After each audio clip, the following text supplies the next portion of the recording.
Welcome to the Empty Nest Kitchen, where we're finding fun in the kitchen now that the kids have flown the coop. I'm Christine Van Bloem, a cooking teacher with over 25 years of experience, here to show you tips, tricks, and joy in your kitchen, all while trying something new. Let's get cooking. I am here today with the lovely and talented Kristin Smedley of Daffodil Pathways, who I have known. Kristin, it feels like we have known each other for a really long time. Yeah, and I was actually thinking about that and trying to figure out when we met. And I want to say it was in the inspired chef-ish Yeah. years, right? Yeah. I think like 2002, That's maybe. it. So Yeah. we've known each other for a long time. Yeah. And even though you have been a registered nurse for, we'll just say, a while, even though you've been a registered nurse for a while, I know that you also had a food component that you worked in, and that is how you and I first got paired up. Yeah, I went to nursing school and then went to culinary school, got a culinary certificate. And I think we met when I was doing my personal chefing, and I actually shadowed you, if you remember that. Oh my gosh, I So, totally don't even remember. you know, I'm lucky I remember to put underpants on. So, yeah.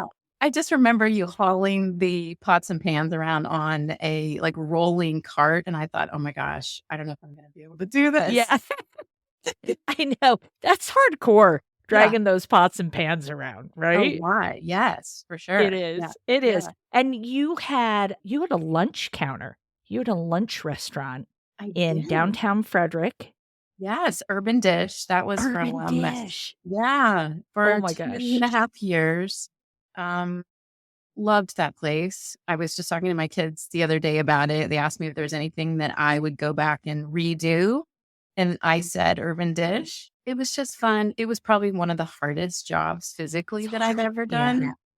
But I met so many great people and just a great experience to be able to cook and create and be creative and just an awesome, awesome time. That's the best part. I think people have this really lovely wrong view about working in food, right? Because maybe they pour themselves a glass of wine and they have the music on and somebody's cooking with them or they're hanging out and, oh, wouldn't it be great to do this as a crew? No, it would not be great. You will always smell bad. Right. You won't know how to eat if it's not over a trash can. Yeah. Your feet will always hurt. Yeah.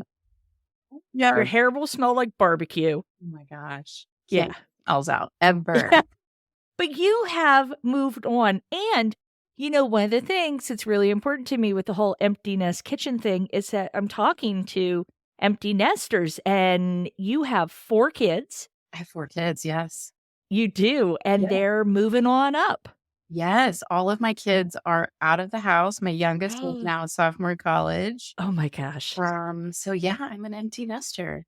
It's a big change, right? It's a huge change. And there are times I think when, I'm sure everyone goes through the, oh my gosh, what just happened? The house is so quiet. Now what do I do with my partner? Just real. Yeah. We felt like it was quiet, but we felt like we could breathe again. Okay. Yeah. Do you know what I mean? And love my kids, right? Yeah. Absolutely adore my children. But there was kind of this peace that settled in over the house that I didn't mind as it went. Do you feel the same way? Yeah. I think in this time, all the hustle and bustle that we did and taking care of our kids, taking care of the home and cooking and just, all the ins and outs of getting them places. And then suddenly it stops, but just sort of like your shoulders drop and you can breathe and you get to enjoy them as adults now. And it's a different experience. It's great. Yeah. I remember when our daughter, who's our youngest, played her last softball game and we were relieved, just like when our son had his last Boy Scout meeting, we were relieved, but then we were kind of like, well, those are all the people that we socialize with. We say, hey, we talk at the games and we do the stuff. And all of a sudden, I mean, that's like a hard out. You know what I mean? Yeah, There's no like gentleness to it. right. It's moving on. And then just like the kids move up a grade or, move to the next level, the parents kind of bump up that level, Yeah, right? yeah, And they're ready to be the parents of seniors or whatever. And I remember that was a little harder, I think, for my husband, but I went to all the games and stuff. right. So I kind of missed it, but I also did not. Right, exactly. In the car a lot. Yeah. Yeah. And I think putting Yeah. an effort into, friendships again in a different way, right? Like you said, I'm standing at the bus stop talking to moms. Hey, you want to go grab a coffee? But yeah, it's can be a You're challenge. so good because I am talking to my dead mother. That is all the socialization I'm getting right now. I kid you not. I'm like, hey, mom, just so you know. And we're having a deep conversation in the house. She's pretty quiet about it right now, But but it's just so funny. That socialization is so weird. I find that I've like female friendships in your 40s, and I'm not even going to say early 40s because I think they're in a different place. yeah. But in your late 40s and your 50s, that's a time, right? That can be a challenging thing. Yeah, most definitely. And I definitely think about it more now because, you can go a week and not talk to anyone really Yeah. easily. Yeah. And then all of a sudden you kind of feel like, oh, maybe I should reach out to her or, let's go grab a drink or a coffee. So yeah. Yeah. I always feel so awkward.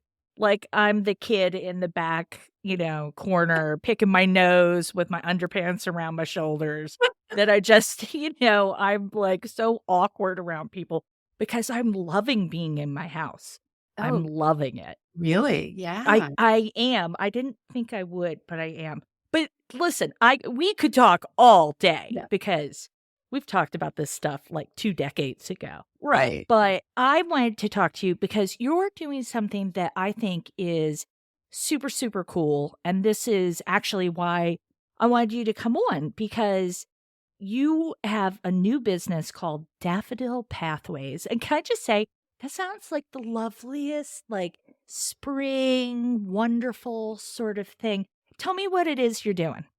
Yeah, well, just a little caveat on the daffodils. I think it's important because everyone says, why is it called Daffodil Pathway? Yeah, Well, side note, daffodils are my birth flower, which is kind of corny, but the daffodil is a very resilient, strong flower that you have to plant one at a time, and then they come up one at a time. So as we go through life, being that resilient, strong woman and setting goals and maybe different life events happening along the way. So I just thought, well, it's I kind of love the useful. symbolism. Yeah. Corny my tush, Yeah. man. I love it. I'm embracing all the corniness right Yeah. now. Give it all to me. I think that's lovely. I Thank don't you. think that's even a little corny. All Yeah. right, so we're planting one by one. What are you doing? Yeah. So, being a nurse, I started looking into more self discovery and self awareness and what else can I do in my nursing career that would be impactful and really meaningful for people and, for me to give. So, I actually hired my own coach. This was a couple of years ago. Really learned from her and just thought, you know what? Maybe I could do this. So Oh, I cool. looked into it. I went into training and I went to a special holistic nurses training that's backed by the Holistic Nurses Association. It's accredited and spent the last 9 months doing that. This was last year. And then in the middle of all that, I went through menopause and coming out of it, was it trying to finish all of my practicum was really Yeah. a struggle during that time. And I came out thinking, what am I going to, how am I going to coach? How am I going to present myself? And what kind of people do I Yeah. want to talk to? Yes. And it was a big, a small light bulb really, because I thought I need to talk to people that have gone through what I've been through and guide them and show them the roadmap to feeling better and really diving into their health history, maybe diving into, personal goals and self-awareness, and just empower women to become their own advocate for their health and their life during this time, because it can be so difficult. Sweaty. Yes. So hot, sweaty. flushy. I call it flushy rather than flashy, but yeah. And so many things are changing on top of the menopause that, yeah, it's a huge challenge. Okay, so I have to tell you, I have been getting my knickers in a twist this week because, and I think you're going to appreciate this, we have the boomers, bless their hearts, and we have the millennials, bless their hearts, and Gen X, right? We're the generation, we're tough, and everybody ignores us. And I have noticed nobody talks about menopause because all of our millennial friends, again, bless their hearts, I love a millennial, truly. Everybody's talking about perimenopause. And I'm like, well, yeah, that's fine. But what about us? Like, are we just skipping it? It's like this whole thing where nobody will talk about it. And the thing I do love about the younger generations are they do not care. And they're like, this is happening and this is important. And I feel like we missed our opportunity when we were going through that. Yeah. And I love that. Like, truly, I love that. Younger people are our only hope for the world. Sorry, my pitch.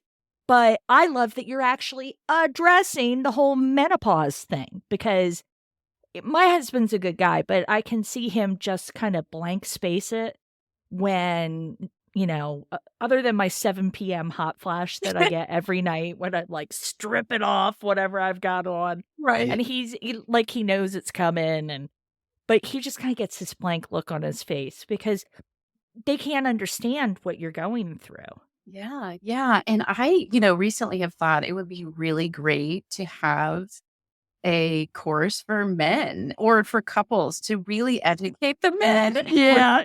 Think they would show up. I mean, let's focus on the ladies, maybe. We serve some food, maybe, but that's so good. Yeah. So if I was like, Kristin, I am, menopausal baby. I am putting on the weight. I've got the flappy belly. I've got, the sweat coming. When the hair follicles begin to sweat. That's my favorite part. I love that part.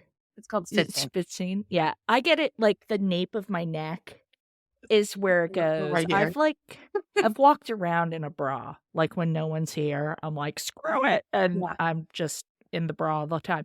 So if somebody comes to you, how are you going to work with them? Like, how are you going to lend them a hand to help ease their transition? Yeah. So I would do probably a very extensive health history initially and really, find out what they're doing now. And then, I have a list of symptoms, what are your symptoms? And then perhaps having them do a symptom diary for a week so that we can come back later and let's revisit when this happened, what was happening, the what, when, why, and how during that symptom. And then giving them the tools to, some natural tools, some nutrition recommendations, maybe even supplement recommendations within my nursing scope of practice. And if I feel they need something more, if they're interested in looking into hormone therapy, then I would recommend their provider or a provider if they needed one, specifically one that is NAM certified by the National Association of Menopause Specialists. I think there's an organization? Yes, there's an organization. If you go to menopause.org, you can put your zip code in and you can see which providers have been certified by the Menopause Society. So great. Yeah. Is that I've never heard of that. Is that a newish thing? I don't think so. Honestly, I would need to go there and see when they were, when it was founded, but I can, give you that information. Maybe they're just getting marketing going. Maybe. But I love that. That's Yeah. something that Yeah. I would really want to look at in a provider. Oh, absolutely. I think a lot, and I love my provider, but I think, provide doctors go to medical school and they only learn about menopause for, I want to say, don't quote me on this, but let's say for 3 hours, they talk about menopause and then they move on to the next subject. But these providers have gone into some more extensive training and education on, okay, how do we talk about hormones? How do we talk about diet? What labs do we draw? Or, what's really going on in this woman's body so that I can help her? Uh, yeah. So I think it's important to find a provider that is educated. Heck yeah, man. And I mean, half the world goes through this. Yeah. That's the crazy thing. Yeah. And That's the crazy thing. yeah, some little fact. In 2025, I'm putting this off the top of my head, there'll be 1.1 billion women in menopause. What? Yeah, like, just really, like, embrace that. Oh my That's Is gosh. that crazy? Yeah, it is. Yeah. And that, I remember my mom, talking about my mom a lot today, but I remember coming home from New York in the winter, and my mom was very chill, right? She was a quiet woman. She was very chill. And I remember watching her. It was snowing outside. She had taken her robe off. She was just wearing a nightgown, streaking across the kitchen to go outside and sit on the swing in the carport. And I mean, I was like early 20s, right? I was like, what the heck is wrong with her, man?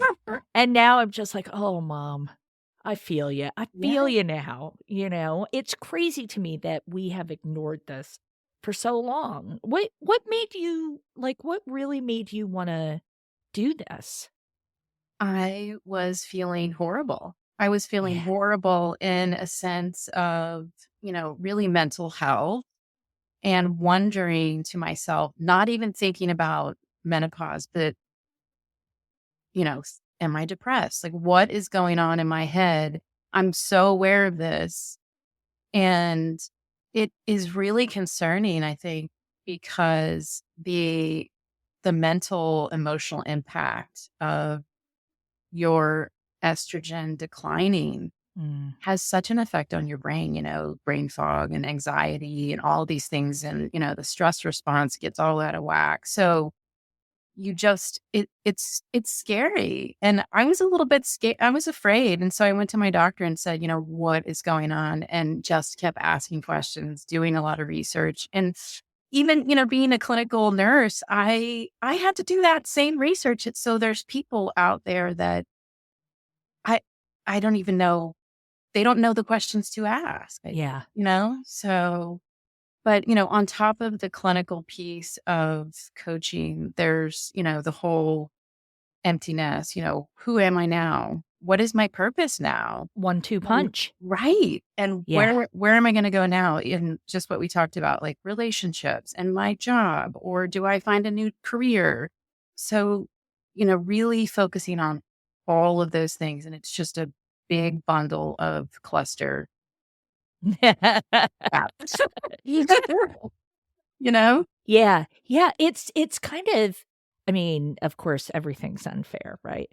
But it's kind of devastating to go through menopause thinking you're crazy, Mhm. feeling rotten, looking at a grape and gaining 4 pounds, Yeah. and then your kids who you've spent all this time building your whole life around, right? With the sports and the activities and maybe the dance and, all of that. Mhm. They go, you start to get sweaty and go crazy. If you have a partner, they're looking at you like you have lost every marble you ever had. Right. And you probably didn't have that many to start with. So it's a little unfair. It's a Yeah. little unfair, but I'm also of course it's not fair. Let's move on. Right? Oh, yeah. And I kind of feel like you're there. I love this so much, that you're doing this because you have this gentle, loving, and compassionate vibe, Oh, right? thank you. I'm like, an electrocuted bunny. You are like, you've always had this really lovely vibe. And this seems like such a nice fit for you. So how, like, if somebody was saying this, this is piquing my interest. I'm curious, but of course, I'm a Gen X woman, so I don't want to commit to anything. Where is there more information? I mean, I'm guessing you offer some different things here, some different packages that you do. Tell me about those. Yeah, yeah. So I'm offering 3 types of packages. One would be like a deep dive and a shorter time. So Mhm. 2 hours. Let's really dig into your health, and I'll give you the recommendations to take to your provider. And then we come Love that. back again and revisit, how did the visit go? Sort of being your advocate when you're going to meet with your provider.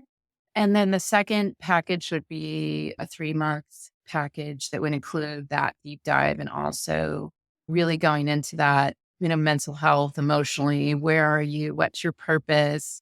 And your social relationships, all of that, setting some goals physically and for nutrition.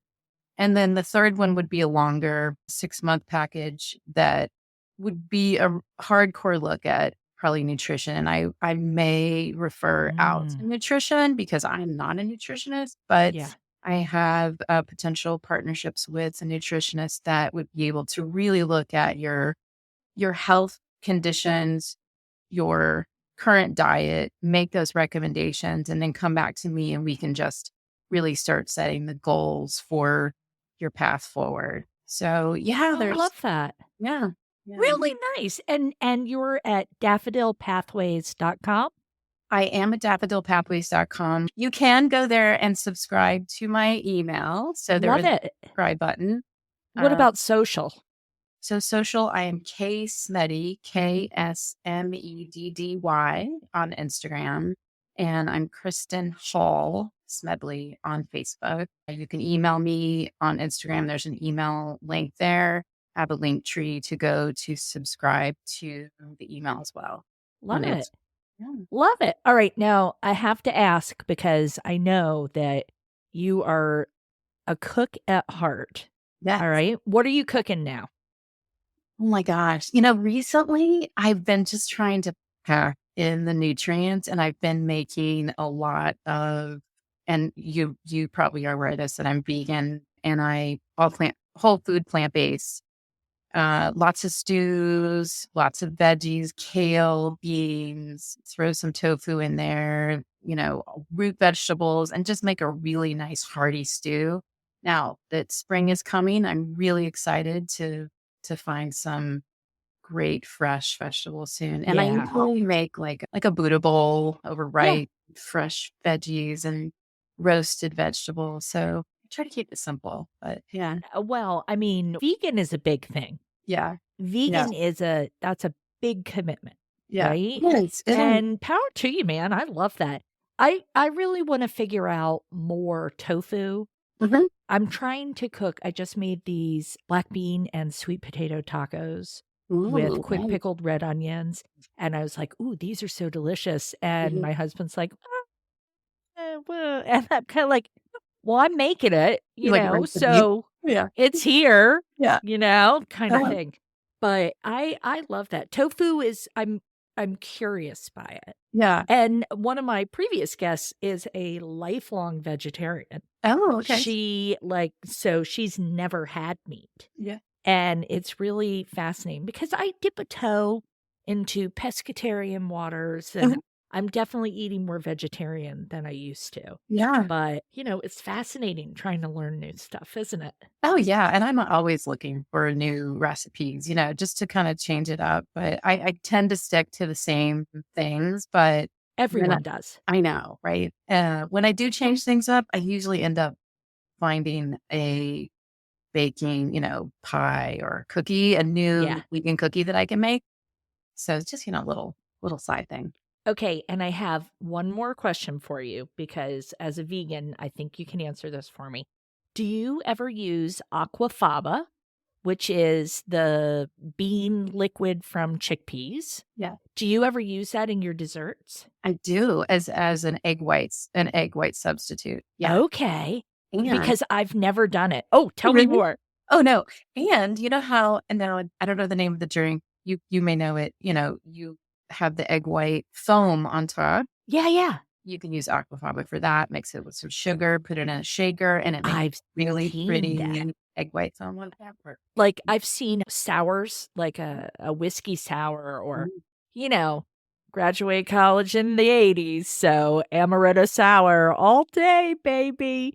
But I've seen in some of the fancier restaurants that they have aquafaba in their drinks. And I've had it, because I'll try anything. I don't care. Yeah. But I've never made anything with it. I've never experimented. It's with pretty it. good. It works well. Okay, so one of my things is I'm breaking it down and cooking for 1 and 2 people, right? So this morning I made a batch of 4 biscuits. Okay. And that was it. 4 not huge biscuits. I was very proud of myself. But where baking for 1 and 2 gets tricky is the egg, right? Wow. Because you can, technically you can beat the egg, weigh it, throw out half the egg. Who wants to do that? We don't want to do that. So as you say this, I'm like, I wonder if I could figure something out with aquafaba to help with my baking. Yeah. And I buy an egg substitute. It's actually a powder made from chickpea powder. And you add water to it, and it makes this nice, thick, creamy, added, it looks kind of egg whitey, Yeah. I made cupcakes the other day, and they turned out great. No one would ever know. Yeah. That's so cool. Yeah. Oh, I love that, Kristin. All right. Well, I know that you're going to have a special offer for the listeners of this incredibly popular podcast. Can I tell you, I was checking the day we launched. I'm like, I like for downloads. I'm like losing my bananas. And I know this doesn't mean anything, but I am so grateful because it's the most fun thing to do ever. But I'm going to put in the show notes the special offer that you have for everybody. I think there's a 15% discount if they book a couple of sessions with you, and you can use the code Empty Nest Kitchen. Yeah. And I'll have all of that info in the show notes now that I'm learning how to do the show notes. And I'm just so grateful for you taking the time. And this is exciting. I think this is such a great service that you're offering. Thank you so much. And I thank you for having me. And I'm super excited for you and all of this podcast. Yeah, it's great. It wasn't this easy. Wasn't this easier than you thought it would be? It was. It was. You get into it, and you guys can't see this, but Kristin and I are looking at each other. We're not recording the video, but it's easier because you're just talking to a friend. You're just talking to somebody, and no pressure. Yeah. Let's just have some fun. This was awesome. Awesome. Awesome. Kristin, thank you so much. I'm excited for Daffodil Pathways and you getting your website all online. Yes. And it's going to be terrific. I can't wait to have you back so you can tell me all of your success stories. Awesome. I can't wait for that either. Yeah. I'll put that out in the universe. We're putting it out there. We're manifesting. Gosh darn it. Yes, for sure. Yeah, we are. Thank you, Chris. Awesome. Thank you so much for having me. So thank you. Thank you so much. And everybody, EmptyNestKitchen.com. You can always go and check out any classes that are coming your way. I'd love to cook with you. Thanks so much, and I'll see you in the kitchen.